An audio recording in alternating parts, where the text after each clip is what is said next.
Animal जी। अपने आप आपको चूज कर लेंगे। ठीक है। ये जगह अच्छी है, हाँ तो कहीं से जयकाल आ जाएगा, हाँ हाँ। डॉग्स भी आ जाएंगे, जी गाय वगैरह भी घूमती फिरती आ जाएंगी। जी। तो मतलब ये एनिमल आपको चूज कर लेंगे ठीक। कि तो वो आपकी मर्जी है उनको कैसे मैनेज करना है। हम्म।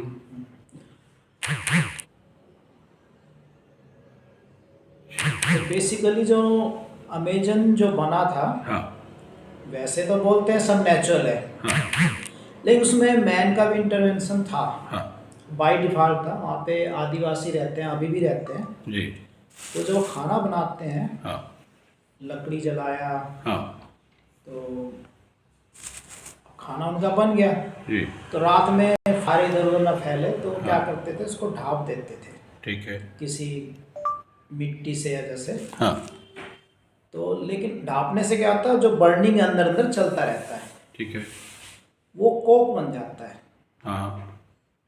मतलब एयर उसको मिलेगी नहीं, इनकम्प्लीट एयर के। पकड़धर। हाँ, जो आपकी जो वुड बर्निंग होती है, हाँ इन एब्सेंस ऑफ एयर, हाँ तो डेट बिकम कोक। बायोचार उसको बोल सकते हैं। हाँ। तो biochar is a very excellent, मतलब एक जमीन का रिक्वायरमेंट है हाँ। हमारी अर्थ का। ठीक है।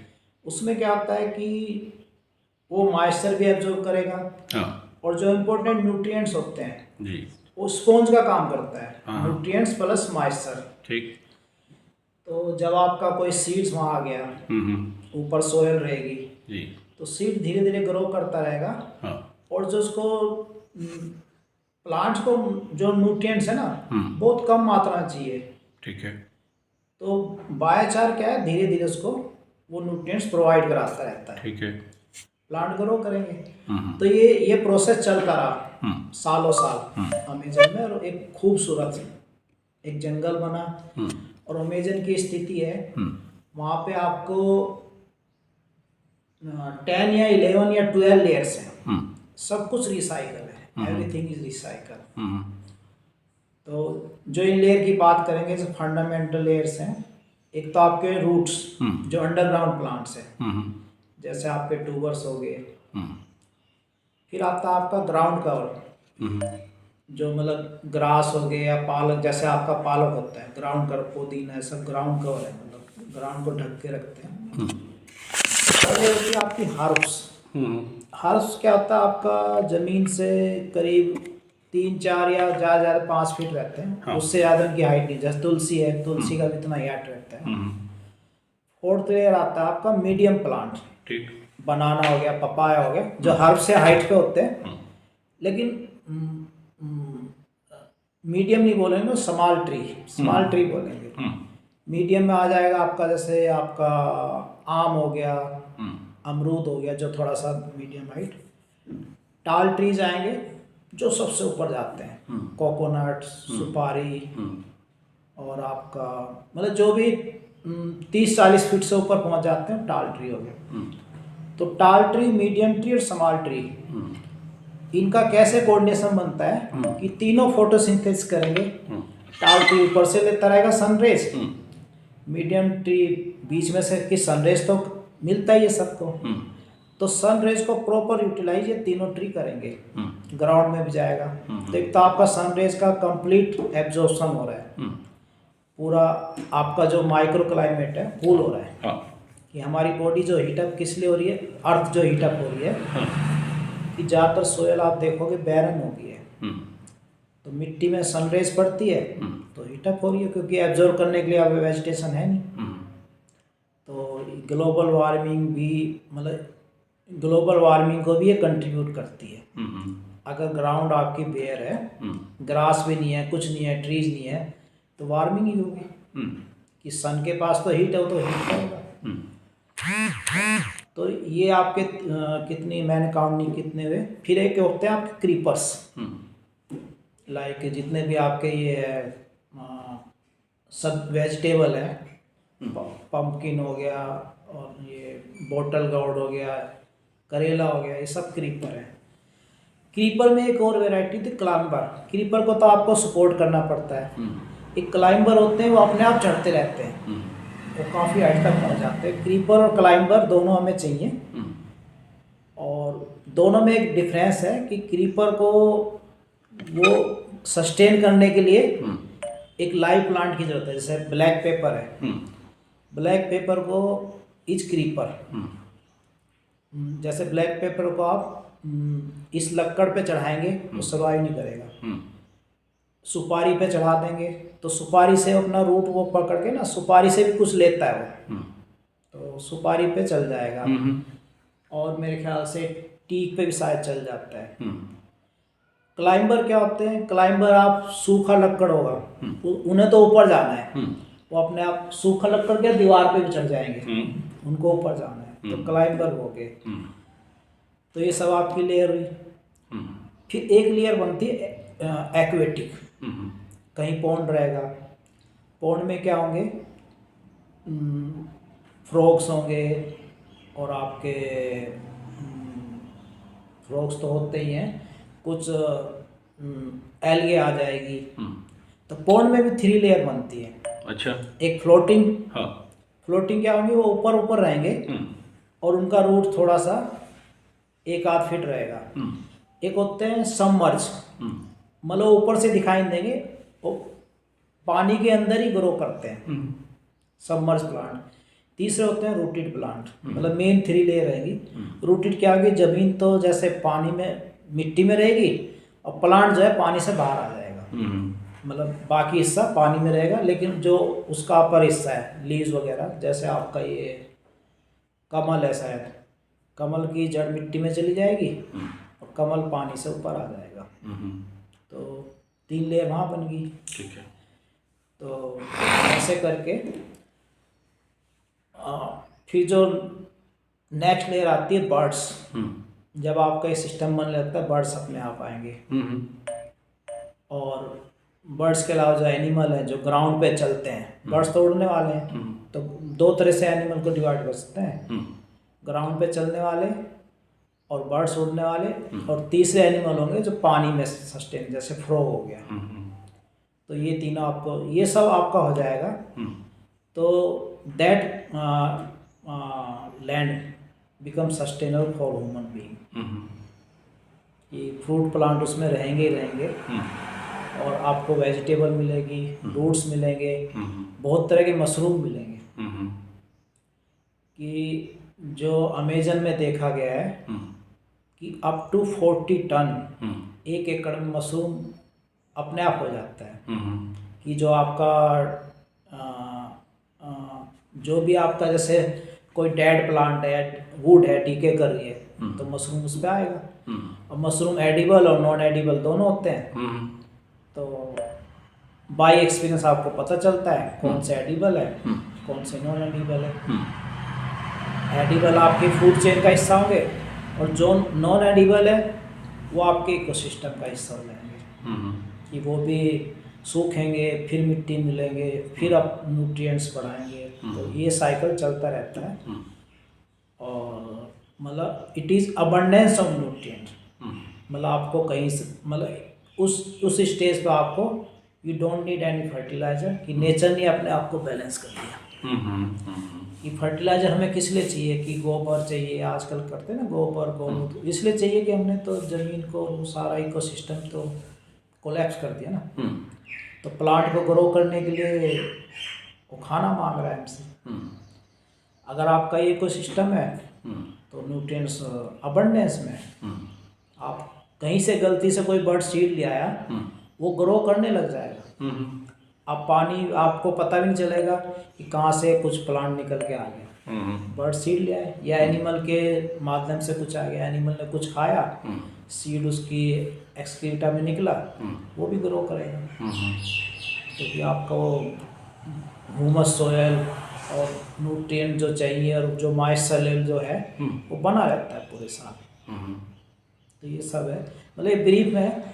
और बाकी ये कैसे कैसे काम करता है, जो 5 डिस्टिंक्ट एलिमेंट है इकोसिस्टम के, वो कैसे एक दूसरे से काम वो करते हैं, वो अपना डिटेल में करते रहेंगे, धीरे धीरे चर्चा।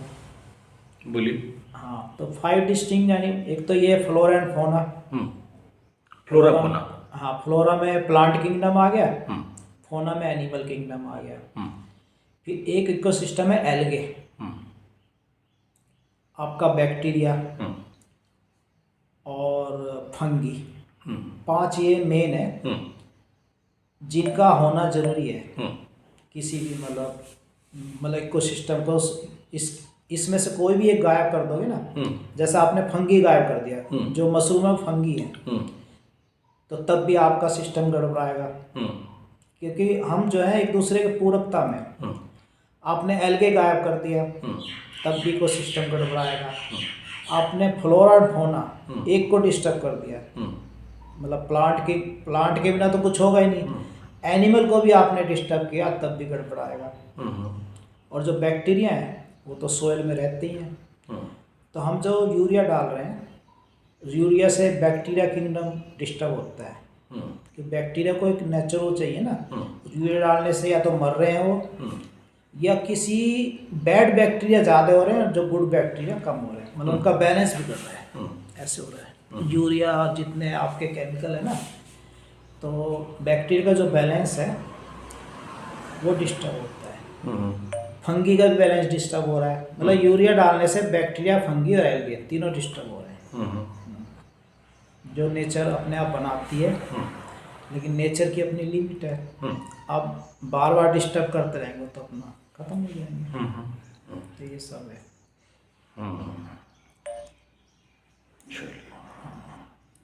हाँ, उसके एक वायरस था, पोलोबोलस कुछ वायरस बोलते हैं। वो वायरस के ये नहीं, वायरस नहीं कहेंगे इसको, फंगी कहेंगे। फंगस होता है, वो जमीन में रहता है, ऐसे ही रहेगा, मतलब डोरमेंट रहेगा, जमीन में सालों साल पड़ा रहेगा।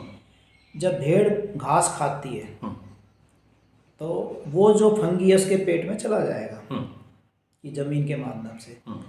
उसके हाथों में जाते ही वो वायरस एक्टिवेट हो जाता है। वो वायरस निकल रहा है, एक्चुअली फंगी है ये। फंगी एक्टिवेट हो जाती है, मतलब उसको मल्टीप्लाई करेगी उसके हाथों में। भेड़ अपना एक्सक्रीटर निकालेगी। तो जमीन में क्या हो रहा है, भेड़ ने एक फंगी खाया, 10 को निकाल दिया, मल्टीप्लाई होना शुरू हो गए। तो ऐसे वो उसमें मॉइस्चर मिला, तो फिर फर्दर ग्रो हो रहे हैं। तो ये साइकिल जैसे अलग अलग एनिमल के माध्यम से, आपके टर्माइट्स हैं, ये जो छोटी चींटी है, ये भी ये काम करती रहती है सोयल को बनाने का। टर्माइट्स भी वही काम करते हैं, छोटी छोटी मिट्टी को बनाने का काम करते हैं। यस। हाँ।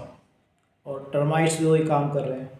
डैड दिमक यस, डैड उसको खाएंगे और अंदर वो उसको एब्जॉर्ब करेंगे, और फिर उसको जो एक्सक्रीटर निकलेगा उससे केचुआ भी वही काम कर रहे हैं। तो ये मतलब पार्ट ऑफ इकोसिस्टम है। और हम जो यूरिया पेस्टिसाइड है ना, इनको डिस्टर्ब कर रहे हैं। और प्लांट की एक एफिनिटी होती है, जैसे आपकी भी है। आपके सामने साग सब्जी रख दिया, मिठाई रख दी, तो आप मिठाई पहले खा लोगे, साग सब्जी बाद में खाओगे। वही प्लांट्स का है। प्लांट्स के बाद न्यूट्रिएंट्स हैं। आपने यूरिया डाल दिया तो यूरिया को ऑब्जर्व कर लेगा, न्यूट्रिएंट छोड़ देगा, क्योंकि जो ऑलरेडी हैं मिट्टी में, तो पहले यूरिया को ले लेगा। तो आपने प्लांट्स की जो ग्रोथ है ना, उसको अफेक्ट कर रहे हैं। तो मतलब ये सालों साल क्या हो रहा है, अब आप देखो कि यूरिया डालते डालते पंजाब में और कई जगह, नॉट ओनली पंजाब, जमीन टॉक्सिक हो गई है। कि उसके बाद कभी आपने गोबर डाल दिया, काम नहीं कर रहा, कि आपने तो पूरा डिस्टर्ब कर चुके हैं ना। तो ये आपको पेशेंस रखना पड़ेगा कि यार 2 साल से डाल रहा हूँ नहीं हो रहा, 3 साल से डाल रहा नहीं हो रहा, क्योंकि आपने 50 साल से तो सब उल्टा कर रहे हैं। अब 3 साल में इसको कैसे कर लेंगे? तो थोड़ा सा आपको पेशेंस रखना पड़ेगा, होगा। तो कैसी भी टॉक्सिक जमीन है वो रीजनरेट करेगी, लेकिन वो डिपेंड करता है कि कितना उसको ख़राब कर चुके हैं आप। और कहीं ऐसा है कि जहाँ ख़राब हुआ ही नहीं, तो वहाँ जल्दी रिजल्ट आएंगे। ये सब है। बहुत अच्छा, बहुत अच्छा। तो हमें मतलब सोयल मैनेजमेंट और ये सब इन पे ध्यान देना है। सॉइल मैनेजमेंट बने, मतलब जो इकोसिस्टम के जो पार्ट हैं, फंगी, बैक्टीरिया, सब, तो ये सोयल को ही मैनेज कर रहे हैं। इस पे ध्यान देना, प्लांट तो अपने आप ग्रो करेंगे। और बर्ड्स को लाना है। बर्ड्स को लाने के लिए बर्ड्स का जो हैबिटाट होगा वो आएंगे। कि अब कहते हैं ना जैसे बर्ड चले गए, चले कहीं नहीं गए। अब जैसे आप इस कमरे में बर्ड्स को बैठाना चाहेंगे, बैठेंगे, उनका तो काम पेड़ों पे बैठना है। आपने उनका हैबिटाट ख़त्म किया, वो या तो इधर उधर चले गए या मारेंगे, दो काम गए। ये पौंड नहीं रहेंगे तो मच्छर बढ़ेंगे। जैसे कहते हैं ना कि एक ये आपका ड्रैगन फ्लाई होता है, ये मॉस्किटो खाता है, और ड्रैगन फ्लाई पौंड या पौंड के आसपास सर्वाइव करता है। तो ड्रैगन फ्लाई मॉस्किटो भी खाता है, और ये आपकी जो हाउस फ्लाई है इसको भी खाता है। तो नेचर में सब कुछ पहले से ही है, मतलब व्यवस्था में पहले से ही है कि मच्छर ज़्यादा नहीं होंगे, मक्खियाँ ज़्यादा नहीं होंगी, उसकी व्यवस्था कर रखी है। हमने क्या किया, ड्रैगन फ्लाई को मार दिया, अब हमारे मॉस्किटो बढ़ रहे हैं। मॉस्किटो को मारने के लिए आजकल ये तरह तरह के वो आ गया, ऑल आउट और फलाना ढिमका, तो मतलब उल्टा चल रहे हैं। तो आप अगर ड्रैगन फ्लाई को बढ़ा लो तो मच्छर अपने आप कंट्रोल हो जाएंगे। थोड़े बहुत रहेंगे, वो आपको मच्छरदानी हो तो आपको टॉलरेट करना ही है कि अगर मच्छर ही खत्म हो जाएंगे तो ड्रैगन फ्लाई मर जाएगा। तो नेचर ने ऐसी व्यवस्था बनाई है कि ना तो हिरन ज़्यादा बढ़ेंगे ना शेर ज़्यादा बढ़ेंगे। आपने शेर खत्म किया, हिरन बढ़ेंगे, हिरन बढ़ेंगे, आपकी वेजिटेशन गई, फिर गड़बड़ा गया। तो नेचर ने व्यवस्था बनाई थी, तो या तो उसको बने रहने दिया जाए, और अगर आप डिस्टर्ब कर रहे हैं तो वो आपको ही भुगतना है, और कैसे करना फिर आपको मैनेज करना है। तो मैंने ड्रैगन फ्लाई का देखा, हमारे फरीदाबाद के पार्क में स्प्रे कर रहा था। तो वहाँ जैसे ना ड्रैगन फ्लाई रहते हैं, वो होता ना जो हेलीकॉप्टर बोलते हैं। तो मैंने कहा ये ड्रैगन फ्लाई मार रहे थे, मतलब आप मच्छर नहीं मार रहे, आप मच्छर का जो नेचुरल कंट्रोल है से मार रहे हो, इससे तो मच्छर बढ़ेंगे। बोले क्या बात कर रहे हैं, अब उनको कौन समझाए। मैं कहा इससे मच्छर बढ़ेंगे, कि ड्रैगन फ्लाई तो मर गया, और मच्छर इतना टफ होता है। जैसे एक ड्रैगन फ्लाई का जो, जैसे आपके गिद्ध मर गए थे, तो ड्रैगन फ्लाई मर जाएगा, लेकिन मच्छर उस दवाई को झेल रहा है। वो भी है कि जो स्प्रे करने से मच्छर तो बचा हुआ है, वो मर गए तो मच्छर और बढ़ गए, और कैपेसिटी बढ़ रही है उनका। हाँ, कि उनका जो अपना इम्यूनिटी ज़्यादा है, कि जो जिनकी मल्टीप्लिकेशन फास्ट होती है, इससे हिरन ज़्यादा बढ़ेंगे, तो हिरन की इम्यूनिटी शेर से ज़्यादा है। कि हिरन आप जंगल में एक पेड़ छोड़ो, साल भर में वो 40 हो जाएंगे। शेर एक पेड़ छोड़ो तो बेचारे वो 3-4 ही हो पाएंगे। कि नेचर ने ऐसा, हाँ, नेचर ने ऐसा बनाया ना कि उनको तो उस पर डिपेंड रहना है। तो ये जो प्रोडक्टिविटी है नेचर का पार्ट है, कि शेर को हिरन खाने तो हिरन ज़्यादा ही बढ़ने हैं, तभी तो उसको मिलेंगे खाने को। तो ये चीज़ है। तो दवाई से ड्रैगन फ्लाई तो तुरंत मर जाएंगे, मच्छर बच जाएंगे, क्योंकि उनका इम्यूनिटी थोड़ा स्ट्रॉन्ग है। तो हम देख ही रहेंगे, ऑल आउट कितने सालों से यूज़ कर रहे हैं, मच्छर खत्म नहीं हुए, लेकिन ऑल आउट का बिजनेस ज़्यादा मच्छर है। हाँ, ऑल आउट का बिजनेस चल रहा है। उसमें नए नए वेराइटी आ गए, अब उस कंपनी ने निकाल दिए, ये कंपनी, तो ये सब मतलब, तो ये मतलब खाली ब्रीफ में कहने का है कि हमने कुछ उल्टा चल दिए। अगर हम सीधा सीधा चलें तो इसकी ज़रूरत नहीं होती। बहुत बढ़िया, बहुत सुंदर। तो स्वामी जी से मैंने कल स्टेशन बैठे तो मैंने कहा स्वामी जी का मल्टीपल लेयर में फूड फॉरेस्ट में बड़ा इंटरेस्ट है। मैं इनको कनेक्ट किया, मैं ऐसी जगह जा रहा हूँ जहाँ इतनी एकड़ ज़मीन है, और वो लोग फूड फॉरेस्ट बनाना चाह रहे हैं उनकी, लेकिन थोड़ा बहुत जैसे कुछ प्रॉब्लम आती है, जैसे फाइनेंस की तो आती है, मैन की प्रॉब्लम तो सोल्व कर लेंगे, इतने सारे कंटैक्ट है, कहीं ना कहीं से लोग आ जाएंगे। तो स्वामी जी बोले बहुत अच्छा है, मेरे को कनेक्ट कीजिए और मैं काम शुरू करता हूँ। तो स्वामी जी का हमें सहयोग मतलब वैसे नहीं मिलेगा, स्वामी जी मिट्टी नहीं खोदेंगे, उनका काम है नहीं, पैसे से दूर रहते हैं, लेकिन कहीं ना कहीं से वो हाँ मतलब हमारी उस वे में हेल्प कर देंगे कि हमें हमारा काम ना रुके, कि हमने अगर बोला 5 एकड़ में हमें ये करना है, आम लगाना है, अमरूद लगाना है, वो उनकी व्यवस्था वो करा देंगे।